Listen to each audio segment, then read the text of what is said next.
Welcome back, ladies and gentlemen. The tourism sector have witnessed a great leap in Egypt recently, and to shed more light on this, we have the pleasure to have this phone with Dr. Elhamy Ziat, the tourism expert. Good morning, sir. Good morning.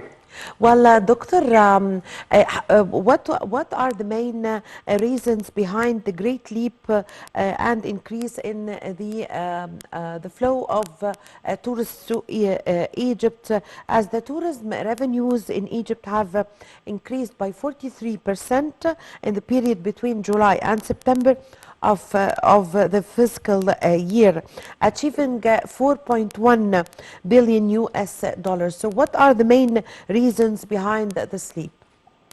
First, we can talk about the increase in number of tourists, and then we'll talk about the increase in revenue.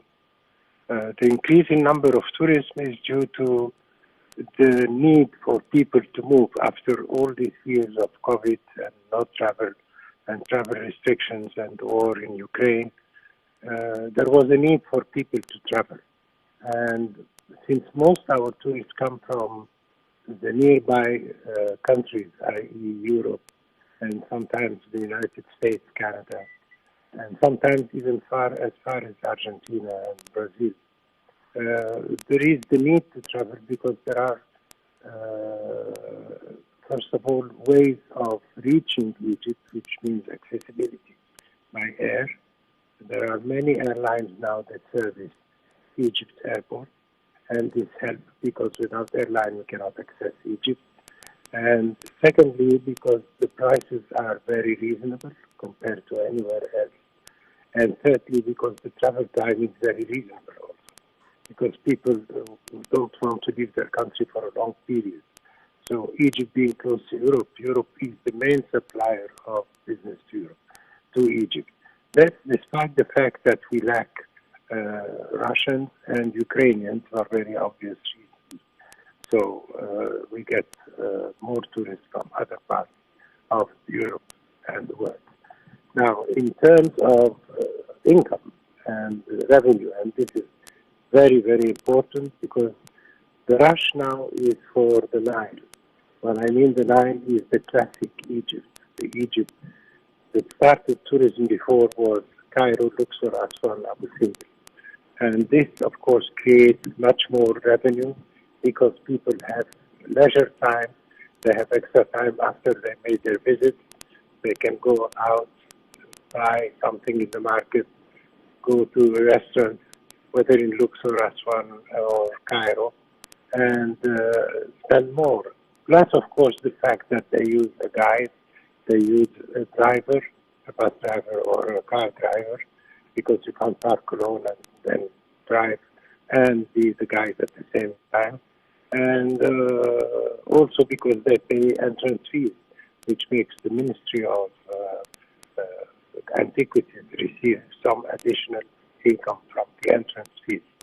So all this combined, of course, is good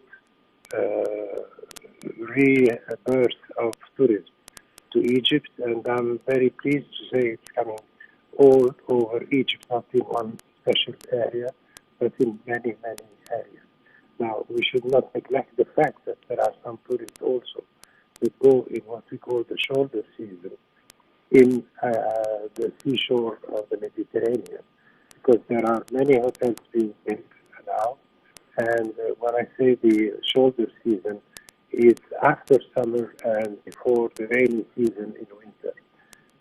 I mean, between September, October, November, and then start back in March, April, May, June.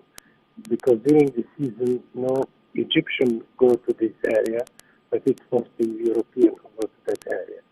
And of course, we should not neglect the fact that there are many Arabs now visiting Egypt, and you can see them all over.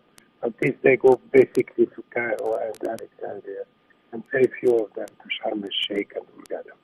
Yes, Sir, also there was several initiatives launched by the Ministry of Tourism and Antiquities in order to boost tourism in Egypt.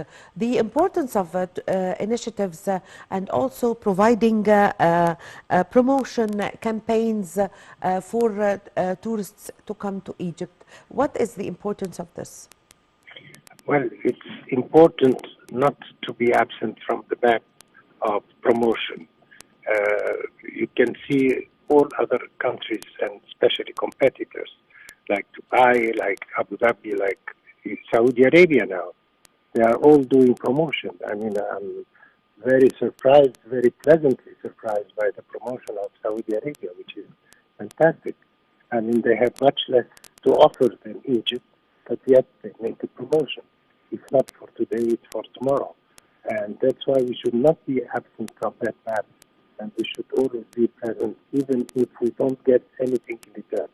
But fortunately, Egypt is very fortunate. We get something in return.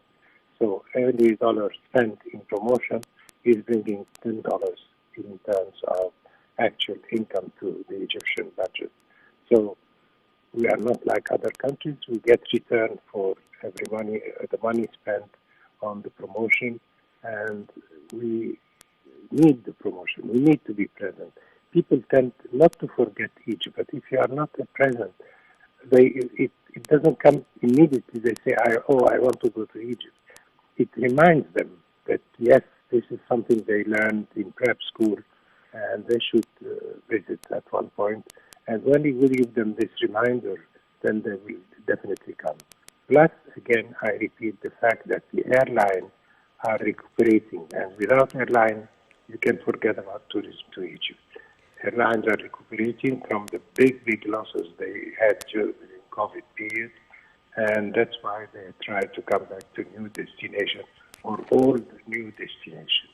Yes, sir. Sir, the importance also of the news that, for example, the Egyptian Museum in Tahrir joined the list of the UNESCO World Heritage. Also, the reviving of the path of the Holy Family in Egypt also joined the UNESCO World Heritage. The importance of this in attracting tourism in Egypt. Well, they do attract tourism to Egypt, both of them, but with different levels. I mean, the people who come for the Christian pilgrimage, or what they call pilgrimage, because it's not a pilgrimage, it's just a visit to Egypt. They do not visit all the sites, because if you want to visit all the sites specified on the trail of the Holy Family, it will take you 35 days, and I don't think too many people can afford 35 days of vacation and the money to spend for the 35 days only to see this. So actually what people do is select 1, 2, 3 points.